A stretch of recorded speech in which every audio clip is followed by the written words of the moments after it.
Honorable assistance, bonjour.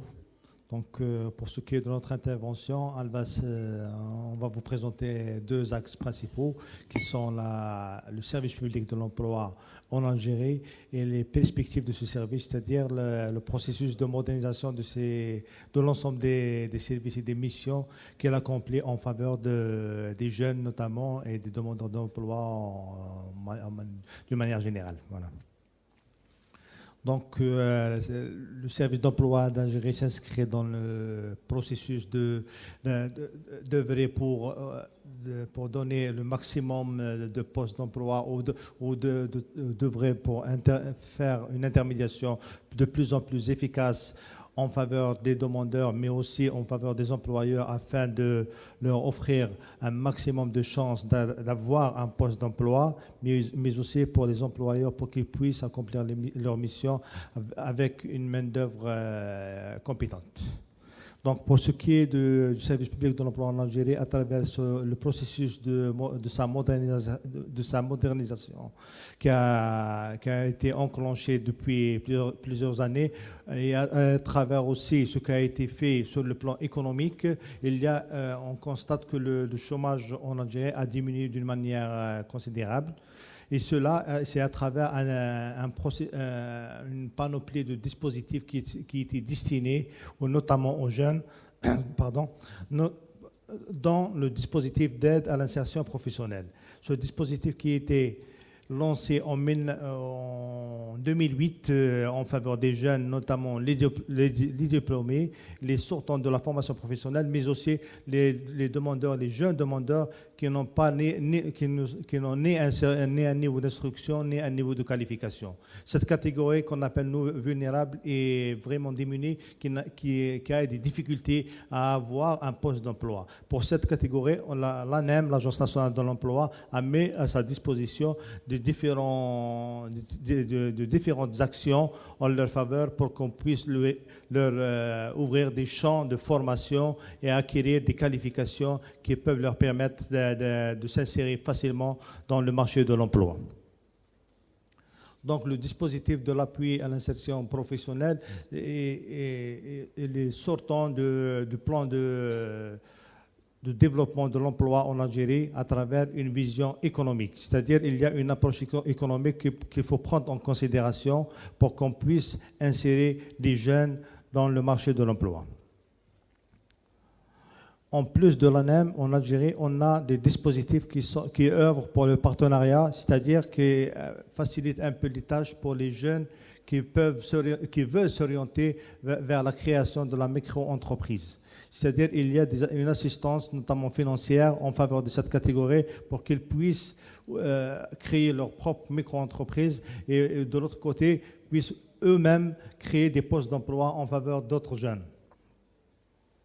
Donc, depuis 2011, donc, au niveau de l'Agence nationale de l'emploi et de l'Agence nationale de la création de la micro-entreprise ANSEJ, on a orienté un peu la création de la micro-entreprise vers de nouveaux créneaux, notamment avec la création des cabinets groupés, c'est-à-dire les jeunes diplômés, les jeunes universitaires peuvent postuler à créer des micro-entreprises groupées. C'est-à-dire s'il y a des universitaires dans une filière, par exemple des avocats, ils peuvent créer des cabinets groupés d'avocats. S'il y a des architectes aussi, ils peuvent créer des bureaux d'études d'architectes groupés. Donc il y a une assistance en leur faveur dans ce sens.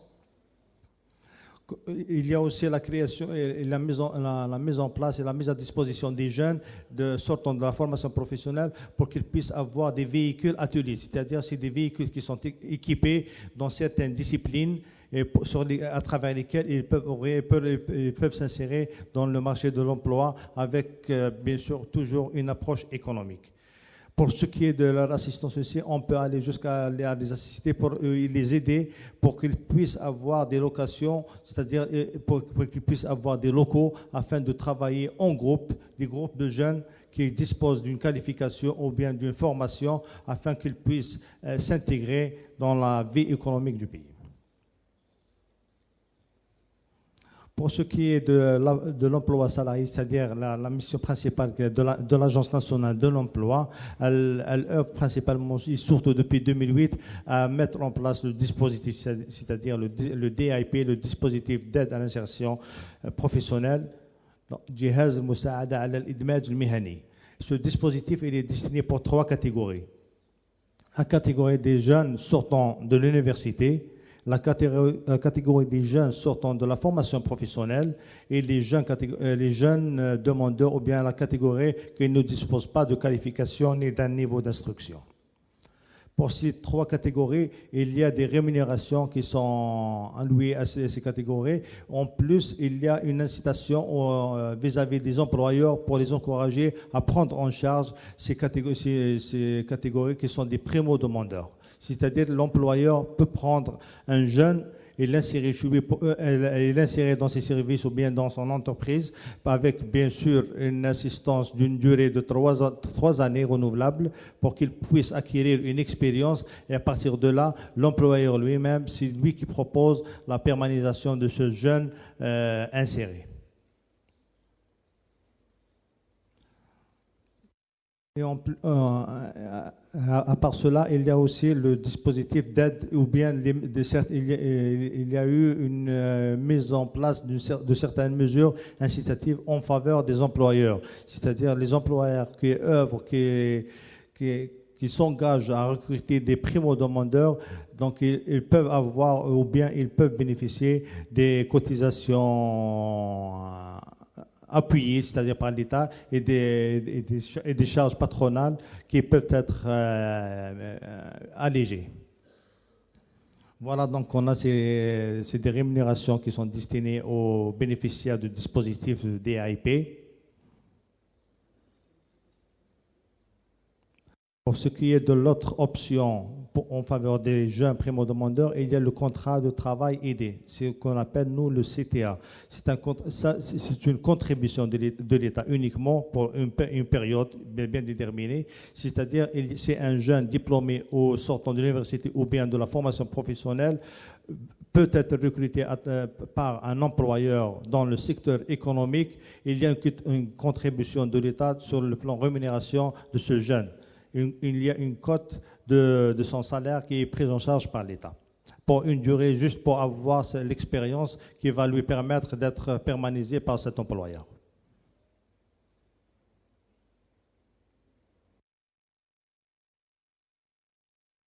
Je continue tout seul ou bien voilà, ça y est. Vous avez encore 3 minutes.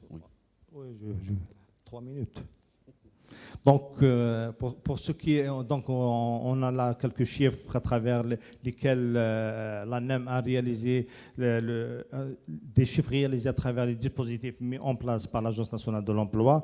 Donc, notons qu'au niveau de notre agence, on a un taux de couverture des demandeurs d'emploi de 220 agents.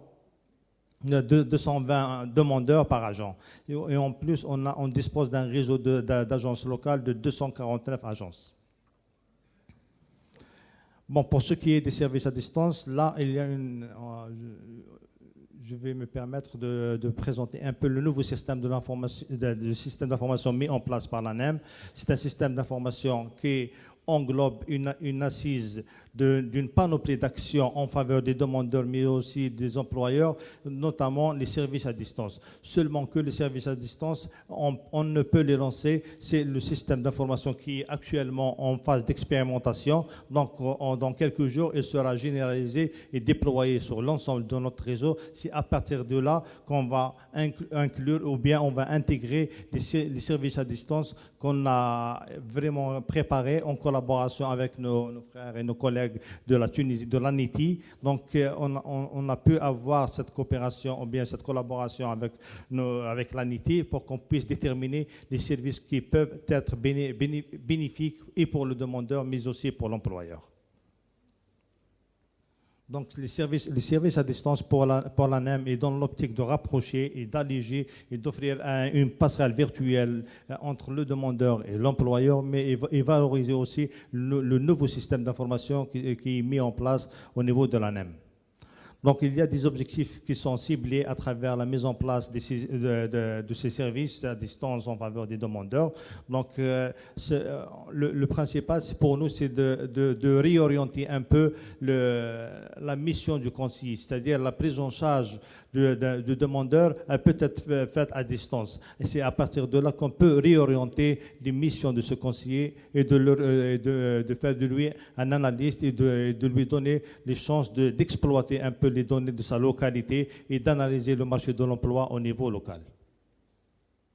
Donc celle-là, c'est la principale mission qui peut, à travers l'allègement des missions du conseiller à l'emploi, donc via ces services, il peut œuvrer dans l'analyse et l'exploitation des données au niveau local. Les principaux services de l'emploi, donc on a une panoplie d'actions en faveur du demandeur. Il y a en plus de ces services qu'on vous a présentés, il y a aussi la mise en place d'une ligne verte qui est destinée aux demandeurs d'emploi, notamment dans des zones un peu éloignées, qui peuvent nous avoir à travers un simple coup de téléphone, même du fixe. Donc, pour ce qui est des principaux services à distance, donc c'est l'actualisation des CV qui est incluse dans notre nouveau système d'information, la consultation du dossier, c'est-à-dire le dossier, entre parenthèses, celui qui est constitué pour avoir un poste dans le cadre du dispositif DAIP, le changement de situation et les positionnements du demandeur des catégories, c'est une fois il a une formation et un an après ou bien une période après, il a une autre qualification, une autre formation en plus, il peut actualiser sa position. Il a le suivi de sa candidature, l'acheminement d'éventualités ou bien de différentes tentatives de placement, la consultation et l'évolution du traitement des offres pour les employeurs et le processus de recherche d'offres et de postulation qui peuvent se faire à distance.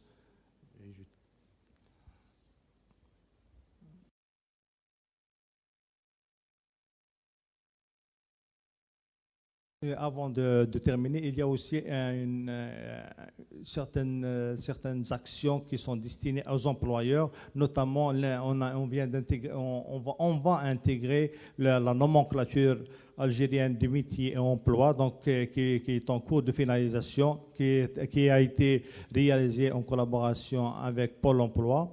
Donc, c'est une nomenclature que le simple employé peut consulter parce qu'elle va contenir les différents métiers et les différents emplois ou bien formations dont dispose le marché de l'emploi algérien.